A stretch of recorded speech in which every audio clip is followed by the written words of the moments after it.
Welcome to the third talk in our series on the social doctrine of the Church and political science.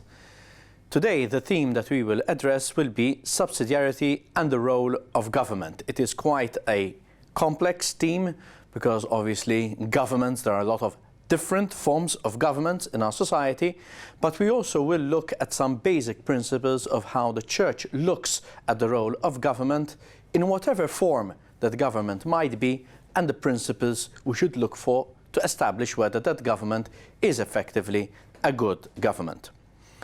Quickly through the agenda for this session, so we will look at some forms of governance, the fundamental values of social life, the very important principle of subsidiarity, the role of the state in society, participation and democracy, the principle of solidarity, and also we'll touch upon the relationship of the Church and the state. A basic question I would like to put to you is, and I will not give you a lot of time to think about it, is, does the Church have a preferred system of governance? Probably many of us will say, obviously, the Church would prefer a democracy. But in reality, when we had to look at the historical evolution of the Church and social doctrine and the reality, the Church does not have a preferred option, but rather, as we shall see, it prefers to judge a state like a tree, as Jesus tells us, from its fruits, rather than from the greenery of the tree itself. And therefore, we will look a bit at how Church thought has evolved on this subject, and also what we are to look for to determine a right governance structure. Pope Leo XII actually was one of the first popes that actually wrote about the reality of democracy. Way back in the time when he wrote Rerum Novarum, when there was the emergence of the first democracy following the French Revolution. Clearly, we have to remember that the Church, for over 1,950 years, if we had to say, or 1,900 years, lived in societies that had kings, that therefore had no democracy, and the ruler assumed the power of the state within a notion, even a biblical notion, that every ruler is really power comes from God, appointed by God. And therefore, democracy, indeed, was something very new. And clearly, the Church, at that point, was very cautious about it. In fact, when it talks about specifically an encyclical dealing with France, so it really specified on this issue, Pope Leo says the following: there are various political governments that have succeeded one another in France during the last century, because you had the emperor, the king, the revolution, you had Napoleon again as the emperor, and then democracy as a republic started to evolve. And the Church says, by giving oneself up to abstractions, one could at length conclude which is the best form. So the Pope says we can waste a lot of time trying to discuss which system is the better system. A monarchy, a democracy, some sort of other form of government. But then he says, in all truth, it may be affirmed that each of them is good, so the Church doesn't really judge whether a form of governance in itself, by its nature and form, is good or bad, but provided it leads straight to its end, that is to say, the common good. So what the Church looks for is not the form, but the result. What is the result of that form of government?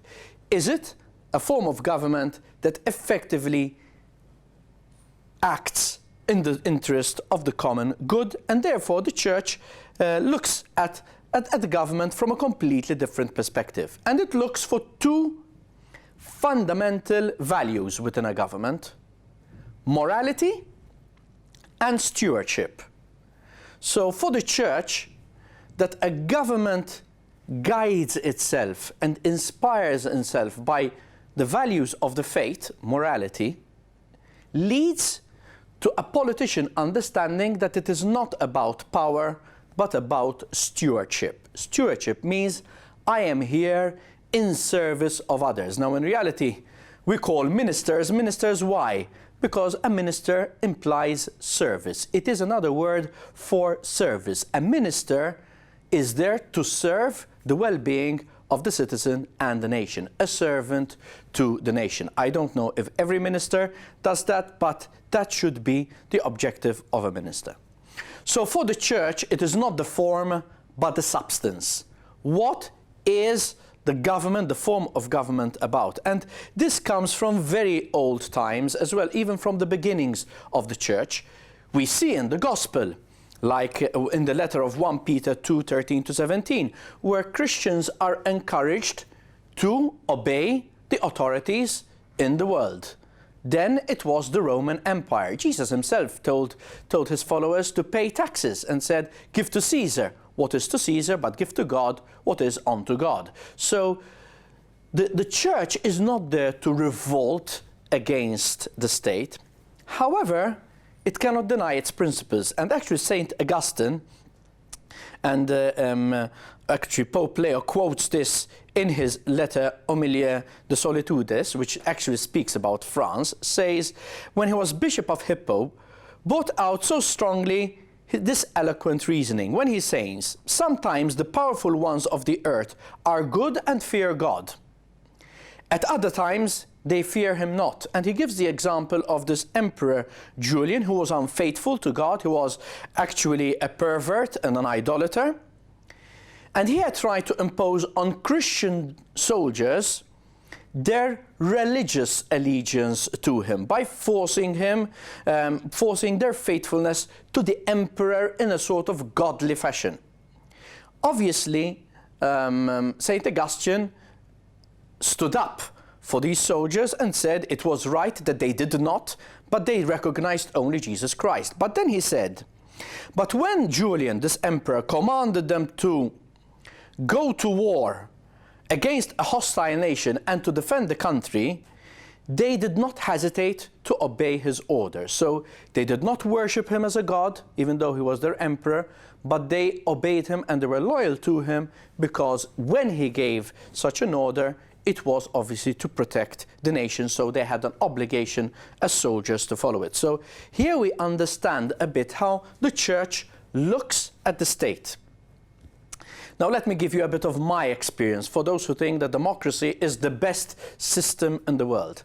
I have my question marks on democracy, not that I believe that we should not have democratic societies, but I don't think that democracy is necessarily the best form of government. However, it is the only legitimate, because it is the form of government which is chosen by the people. And unfortunately, if the people choose wrongly, they have the wrong form of government. So if they choose people who have no moral values, who do not give God any importance, who have other reasons to be in government than rather to serve the people, and people vote for them through a democratic system, then obviously it is people who have chosen wrongly, and democracy will effectively fail. And therefore it all depends on the type of people we elect in Parliament.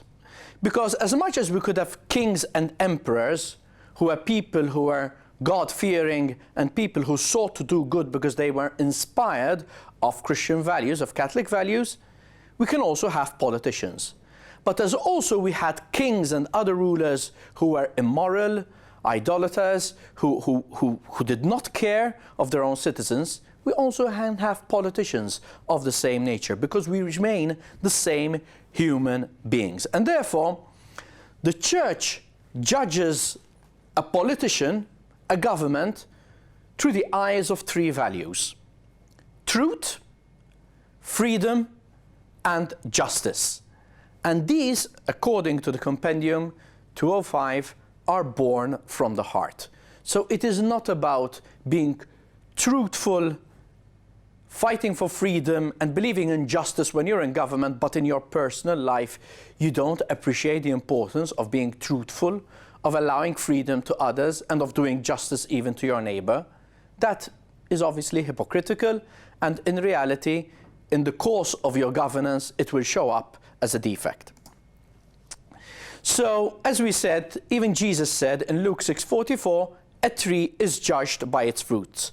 And the church says clearly that the quality of the laws depends more upon the quality of those men that have the power. So, if we want good legislation, we have to have good people in Parliament. If we want to have bad legislation, then we vote for bad people in Parliament. So it is the individual, the choices of the individual, the convictions, the morality of that individual which will really translate itself whether we have a good or a bad government, and not in the form itself. Now let's look a bit more closely at these three important principles: truth, freedom, and justice. As we said, these for the church are both fundamental social values, but also personal virtues. So the individual has to own them in his heart. They have to be attitudes of the politicians we elect, to be able to see that being translated into a form of government. Now, if we talk about truth, in reality, man lends himself, the church teaches us, towards truth. He is obliged to honor and bear witness to it. And it is part of his own dignity that he seeks truth, especially the church says religious truth, that he is bound by it, and that he also directs his life towards it. So we should seek the truth. Once we find it, we adhere to it. We direct our life towards it, honor it, and bear witness to that truth. Now, every human being is created in the image of God, and therefore has this understanding within him of this truth. And by creating man free, God has imprinted in him his own image and likeness. And God is truth. So within us, we also have truth. Now, the Congregation of the Doctrine of Faith issued in 1987 a detailed instruction law called Liberatis Consortia, which deals precisely on this issue and the issue of freedom. How man is free, so how truth sets us and gives us this freedom. And when we come to freedom, the church teaches us that freedom is freedom to do good, not freedom to do what we like. So in pursuing the truth, we are free to follow that truth. We are not bound by other things. And this is a very important principle for a politician. Many politicians know the truth, but they are not free to pursue the truth because they are bound by their concerns that if they follow the truth, they will lose votes. People will not be sympathetic to what they're talking about. Society may be wanting something completely different. And unfortunately, in today's democracies, we're seeing more and more of this, what we call populism, comes in. Where although we know the truth, politicians are falling away from the truth, are not exercising their freedom to follow the truth, because surveys tell them something different. And therefore they condition themselves to do what they perceive will get them votes rather than what is the truth and what ultimately is the common good, because the truth should lead us to the common good. So freedom is not about individual and self-sufficiency. And in today's society, more and more we are hearing those who advocate what are being called civil rights. So we call, you find countries that talk about abortion as being the choice of a woman, her reproductive rights. We hear countries wanting to debate the legalization of marijuana as a drug, and so many other issues that when we look at them, we realize that these are not real liberties, because at the end, they are leading to destruction, being abortion, the killing of the unborn, euthanasia, the killing of people at an old age, because society does not need them anymore. Abuse, domestic violence, this new and emerging gender ideology, which confuses children into thinking that their sex is not necessarily what they see but how they feel, and creating a lot of confusion and problems in children in the future. Greed, which brings poverty, and all types of other sins in society. So when we walk away from the truth, and when we do not live the freedom, in reality, we breed destruction. We kill the society around us. And this is why this is an important value. The third is justice. Now, when the Church talks about justice, it is not talking about court justice, but it is talking about social justice. The justice that we share, that everyone is an individual, has human dignity, everyone should actually share in the common good. So justice is also about the love we have for others, that we are concerned and about others. So if politicians really live these three basic values, then I think we really will be a society that moves forward. The state. The Church teaches that all authority comes from God. So state in itself is something positive. Human society needs to have law and order and somebody that gives direction. So the Church was never averse to the state. Rather, it also always promoted the concept that the state is something which is desired by God, and that every member in a state is a person who derives his authority from God. This is what also St. Paul teaches when he tells us there is no power but from God in Romans 13.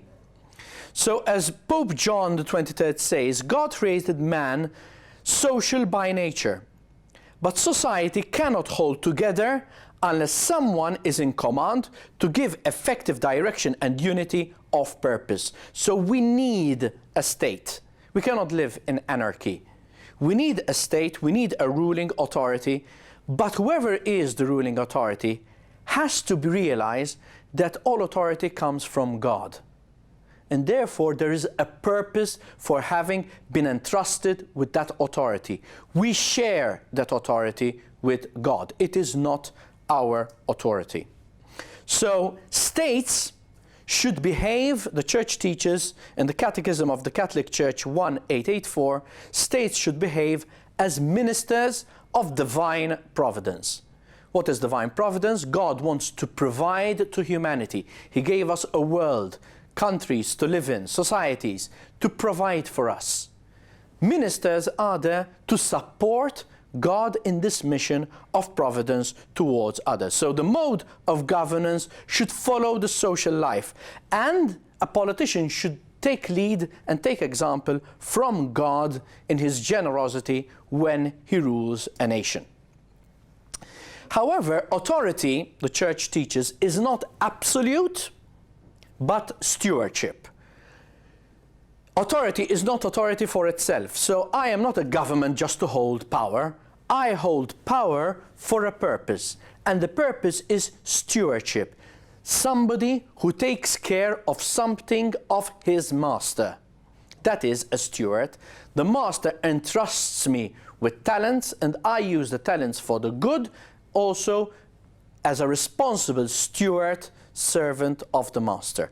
And this is precisely what the Church teaches. Hence men, in Evangelium Vitae we read, hence man must exercise his ministerial role with wisdom, love, and sharing in the boundless wisdom and love of God. So, again, we go back to our previous talk when we said this all starts with whether we as politicians have ourselves an encounter with God. Because unless we have that encounter with God, then we cannot live this call of stewardship that ministers in politics and members of parliament, mayors, whoever, presidents, whoever is in power, is called to live. So for the politician, it is not the mission of an absolute and unquestionable master, but a steward of God's kingdom who is called to continue in God's creation. So the state, the government, is continuing in what God started in creation. So an important principle, so if authority is not absolute, and so it's not about having power when you are in parliament or in cabinet as a minister or a president or whatever role you are, if it is not, authority is not absolute, then an important principle that comes in is subsidiarity. And this is a very important principle to understand. In simple words, subsidiarity means that the state should not do something that the individual can do or another association is already doing. The state should not replace everyone. The state is there to support everyone, not to replace. And therefore the state should support the family in educating the children, but should not replace its role. And this is at times being challenged a number of times by a number of ideologies who see the education system as a means of indoctrinating a new generation. That is not the role of the state. Education is in the hands of the parents. They choose the type of education. But the state is there to support the education system, not to alter the beliefs and the values that the parents are trying to instill in their children. And this can be applied to a lot of things. That's why many countries have different layers of government. You have a central government, then you have states, then you have regions, and then you have city councils. Why? That is the principle of subsidiarity, because the lower level of state, a local council or a regional council, is more in touch with the needs of society in that region than the state, the national state. And therefore they can address those issues better. So the state should never abrogate those responsibilities from the lower council into the national state, because there he is breaching the principle of subsidiarity. So the greater and higher social institution, the national government, must not take over the duties of a subordinate organization. But the state is there to offer help to individuals. So when there's a vacuum, when the individual cannot fill that vacuum, then the state has a role. People will not build roads. They may arrange the patch in front of the house, but they will not build the whole street. The state has to do that. The state has to fill the void of building, for example, national infrastructure, health systems, education systems, social systems. These are all necessary roles by the state to be able to ensure that the common good is reached in respect of the principle of subsidiarity.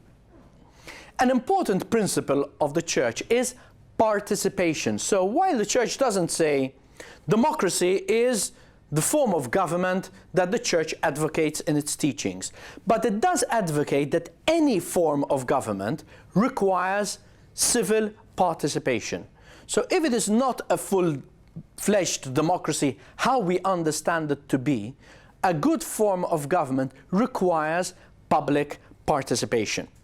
So, as we said, public participation allows for the individual to reach his fullness. So if, in essence, it is the human being who is center of the Church concern in terms of social and the political and economic sphere, then that individual needs to participate in the ultimate decisions that are taken that influence that individual. Now, obviously, democracy seems to be the system that actually promotes that sort of principle.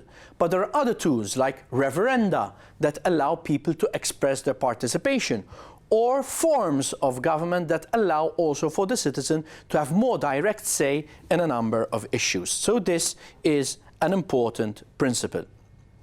So this is why the Church expresses concern with regimes, be it kingdoms, which we are seeing less of, or new regimes that have emerged in a totalitarian fashion. We have all experienced, probably in our own countries or countries close to us, coups where military leaders take over the government and become a regime. We have seen this in a number of countries in the world. Within the socialist system, we see a one-party system which therefore established a totalitarian government where only members of that party are able to rule. The Church has concern with those systems. Let's read what it says in Pacem Terris 48, John Paul XXIII. He says, "Hence, a regime which governs solely or mainly by means of threats and intimidation," which is obvious for us, "but even wrongly, or promises of rewards," so you can be a tyrant either by threatening people or else by buying loyalty, okay, using public funds to buy loyalty. That is also tyranny in another sense. "Provides men with no effective incentive to work for the common good," because then it's all about being bought, not about the common good. Further on, the Pope says, "No man has the capacity to force internal compliance. Only God can do that." So when states try to impose an ideology on society, that is effectively going against the principle of participation, because the state is not there to impose its ideology, which many times in today's society is against what we understand as the morality which society should have. So this is a very important concept. On the basis that it promotes the principle of participation, the Church tells us the manner of this participation may vary. So again, the Church does not say this form, democracy, or this form, referenda, or this form. It doesn't establish that.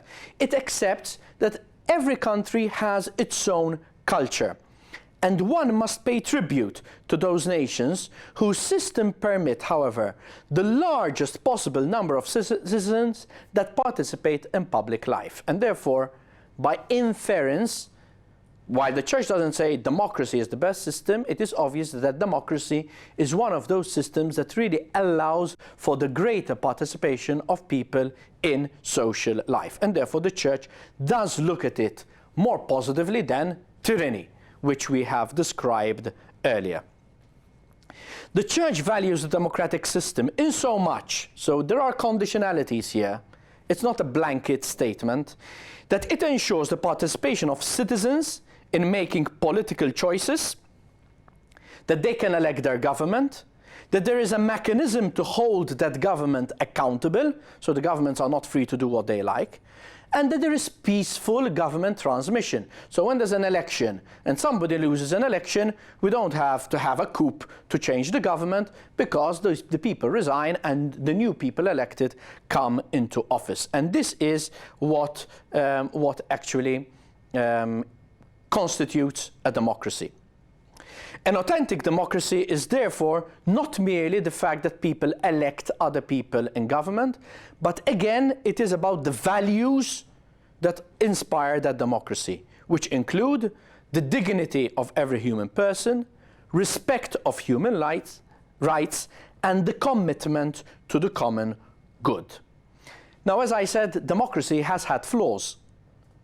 Hitler was democratically elected, and yet he put Germany into a tyrannous state.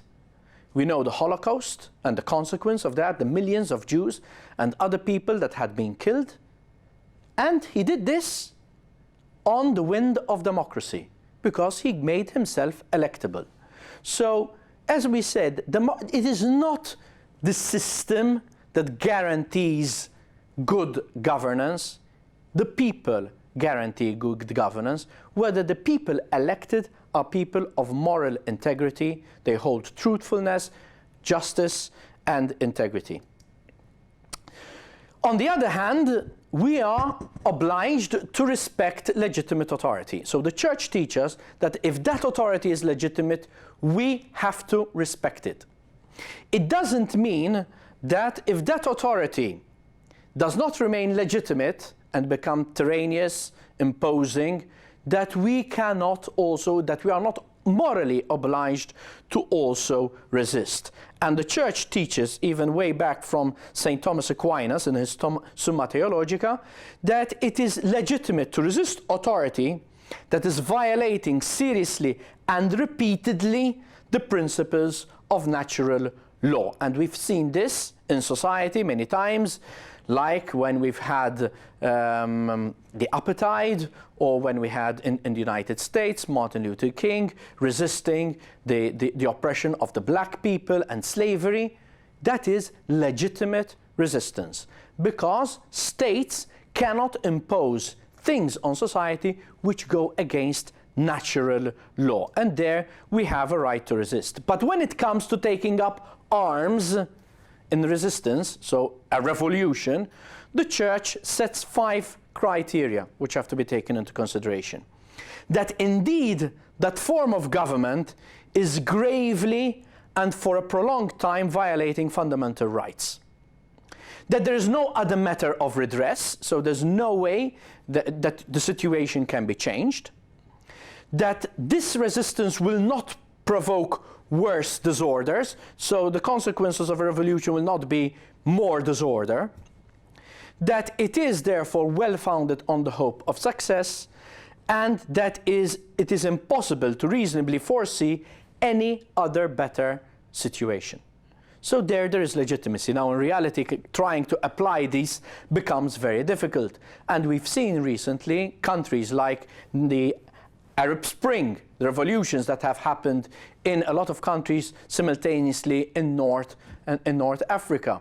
Some countries, that revolution brought a better form of government, but there are other countries where it brought anarchy. Take Libya, for example, a situation where at the moment we can say it is following the revolution, the toppling of Gaddafi, who was a tyranny, but following the revolution, the situation is actually less, because now they are in a state of perpetual war with no form of government. In a sense, we call it a stateless state, and that can create more hardship to the individual. I close this session with some thoughts on the separation of the state and church.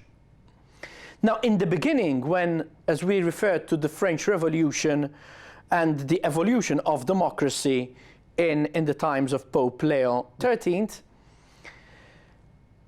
the French were the first to start calling for the concept of the separation of the church and the state. Clearly, by then, especially European countries were, in the main, Christian or Catholic countries, because the state accepted that the Catholic faith was the faith of the state. And therefore, this influenced laws, because laws had to morally comply with, therefore, the teachings of the Church. With the French Revolution, there was a separation, which initially, and a bit understandably, the Church was finding difficulty accepting. In fact, in Homilio de Sollicitatis, again, which was a letter the Pope wrote specifically on the French situation, it saw this situation as absurd. How can a ruler that has been given that authority by God actually rule outside from God's rules? How can it happen? For the Church, it was not logical, because if we are sharing the task of co-creation with God as rulers, then we should follow the moral values and principles of God. But in reality, we know that in the years that follows, this reality has become more apparent. Today you have states which call themselves secular states and distinguish between the role of the Church of advancing certain values and of the state that has to legislate to the whole of society. And obviously even the Church has moved in that direction, because the Church in reality cannot and will not impose itself. Not even Jesus ever imposed itself. He used to invite people to follow him, but there were those that did not follow. And that is the same attitude of the Church. As long as the state wants the Church to be involved, the Church will very happily be involved. But if the state wants to separate that role, the Church can only advocate values and principles, but cannot impose those values. And therefore, in the compendium we read that respect for legitimate autonomy of earthly realities prompts the Church not to claim specific competence of a technical and temporal order. So the Church acknowledges that at the end of the day, it's not an expert on everything and how the world and the country should be ruled. But it does not prevent her, the Church, from intervening to show how, in different choices made by man and woman, these values are either affirmed or denied. So in this new reality, it is the role of the Church to remain advocating the moral, positive, good values that have been coming through the social teachings of the Church for all these years, and to try and instill those values in society. Thank you for following our third session.